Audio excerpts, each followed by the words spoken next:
Imagine you open your eyes and find yourself on a foggy January morning in the year 1600.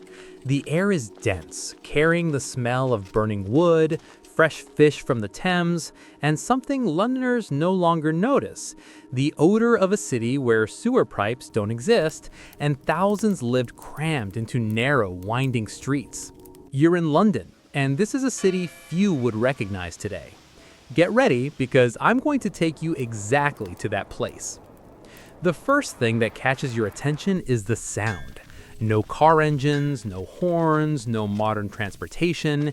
Instead, you hear horses trotting on irregular stones, street vendors crying their wares, hammers in artisan workshops, and the ringing of bells from over 100 churches. This is the sound of a capital pulsing with energy at the end of the Tudor and dawn of the Stuart, when Shakespeare was writing, and explorers like Drake had proven the world was much larger than Europeans imagined. London in 1600 is a metropolis of approximately 200,000 inhabitants, the largest city in Western Europe. The urban center is concentrated within Roman walls to the north and east, with the Thames as the southern barrier. That same area that today is the financial center of the world was where merchants negotiated knee-deep in mud. The city is a labyrinth of narrow, winding streets with no names, or known by different names in different parts. Giving directions is a lost art. Main streets like Cheapside are the exception, wide enough for two carts, but you'll dodge mountains of garbage, free-roaming pigs, and speeding carriages. Could you find your way in this chaos? The architecture is predominantly wood and stucco. Houses are tall, narrow, and lean over streets like whispering secrets. Upper floors project over sidewalks, creating shadow tunnels. Some floors connect via wooden walkways, letting neighbors communicate without crossing the muddy streets below, a journey that can take hours. Let's walk to Cheapside, London's main commercial artery. Even early morning, it teems with activity.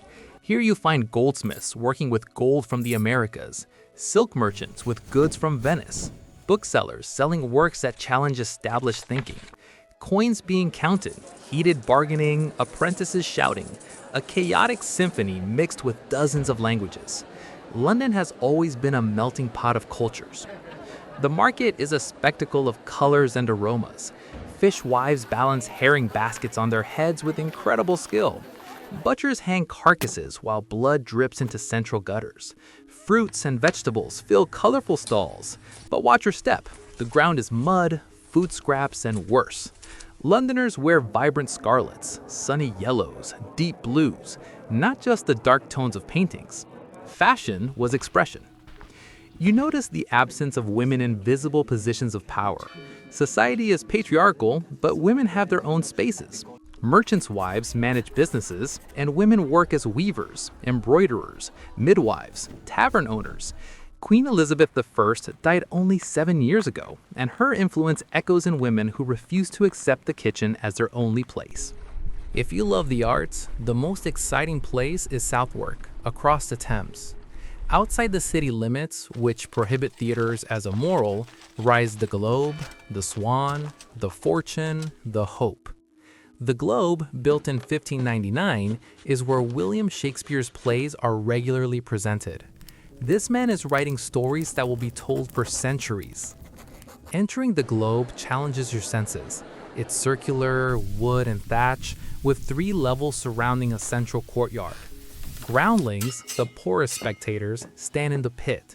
If it rains, you get wet. If the sun is strong, you sweat among 3,000 compressed bodies. The smell is intense: sweat, beer, blood from bullfights during intermission. People pay to feel this. They seek this experience. But when actors appear, you understand why.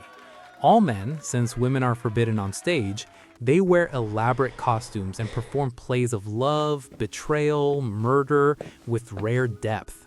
Shakespeare is at his creative height. Hamlet is written, Macbeth is yet to come. You feel electricity in the air, a visceral connection no cinema can replicate. When was the last time you were so absorbed you forgot the world around you? Now to power, to Whitehall, where King James I and his court conduct the realm's business. James, from Scotland, created the first union of English and Scottish crowns, a situation the English are still understanding. He's a strain who speaks Scots English with an accent Londoners find hilarious when not afraid of offending him. One wrong word can mean imprisonment or worse. Whitehall Palace, once Europe's largest, is a labyrinth where nobility competes for the king's attention. Intrigues hatch in every corner, alliances made and broken like tides. Every gesture, word, piece of clothing carries meaning. Men wear silks embroidered with gold, costing fortunes. Women display jewels worth a peasant's lifetime of work. Here, decisions are made affecting thousands, perhaps millions in decades to come. Nearby is Westminster Abbey, where kings are crowned and buried. In 1600, it's being renovated, Gothic giving way to Renaissance. You can see royal tombs, stained glass filtering light in mystical patterns. Imagine the acoustics, footsteps echoing on ancient stones, Gregorian chant resonating through naves. Isn't it wonderful that people worked generations to build this? But not everything is wonder. London in 1600 is where death is always present. Life expectancy is perhaps 35 years. A simple infection means death. The plague returns every few years. When a case is identified, the house gets a red cross on the door. Residents quarantine for weeks. Medicine is centuries from understanding these diseases. You see children working in candle factories and weaving mills, small hands doing work adults reject. Beggars extend hands on every corner, crippled and sick with no other means of survival. Public executions are common at places like Tyburn, where crowds watch hangings as entertainment. The law is harsh, misery widespread, but there's also resilience and determination to live. Humanity has always found ways to move forward, even in the darkest moments. No discussion of 1600 London is complete without the Thames. The river is the city's backbone, its communication route, its source of life and destruction. Barges transport goods and people, from luxurious noble barges to cargo vessels hauling coal, wood, construction materials. The river also receives the city's waste. You can imagine the smell when the wind blows wrong. On the banks, shipyards build and repair ships that will make the Royal Navy the world's most powerful. Ships that will let Great Britain build an empire lasting centuries. Specialized craftsmen work here, bodies strong and calloused. Hammers, saws, voices coordinating efforts create an industrial symphony anticipating the Industrial Revolution. All this started here, on these muddy banks, with sweaty workers building objects that would change history.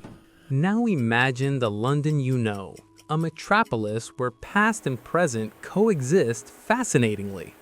Many narrow streets from 1600 still exist. Cheapside is now commercial, but its name derives from cheap, the medieval market. Some churches still stand, like St. Mary Le Bow's, though the original burned in the Great Fire of 1666. London's history is destruction and reconstruction, resilience through tragedy. The Globe was rebuilt with academic precision decades ago, meters from the original site. When you enter, you feel the same visceral connection. The play may be different, Romeo and Juliet, The Tempest, but the experience is fundamentally the same. Groundlings still stand, still get wet in rain, still are part of the show, as if time hadn't passed, as if Shakespeare were still writing somewhere in the city. The Thames is still London's vital artery, now flanked by modern monuments, art galleries, leisure spaces. Ships are tourist cruises and ferries, not exploration caravels. Banks that were industrial cradles are now vibrant neighborhoods where people live, work, create memories. It's a constant dialogue between eras, a silent conversation between what was and what is. What's most impressive comparing the two Londons is what remains. The cosmopolitan diversity that existed in 1600, merchants from all parts of the world, ideas from distant continents, openness to the new, continues to characterize the city.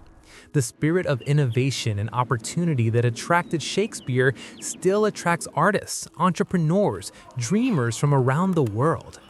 The contradictions between extreme wealth and glaring poverty, between progress and conservatism, between tradition and change, these tensions define London both in 1600 and today.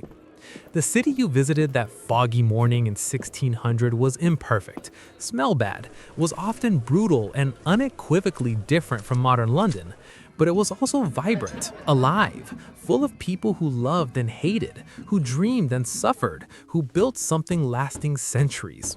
When you walk today through London streets, you're stepping on the same paths they stepped on, looking at the same rivers, breathing the air of a city that never stopped reinventing itself while honoring its roots. London in 1600 wasn't just a city, it was a world in miniature, a melting pot of cultures, ideas, and ambitions that would shape history in ways its inhabitants could barely imagine. Today's London is, in many ways, the realization, imperfect, incomplete, but undeniably the heir of that ancient vision. And I'm left here wondering, what would you have been in 1600? An ambitious merchant? A dreaming artist? A beggar on the corner? History has that magical power to make us imagine who we would be in other times. If you enjoyed this journey through time, subscribe to the channel. Turn on the notification bell, because there are many more places for us to visit together. Next stop? We'll decide together in the comments.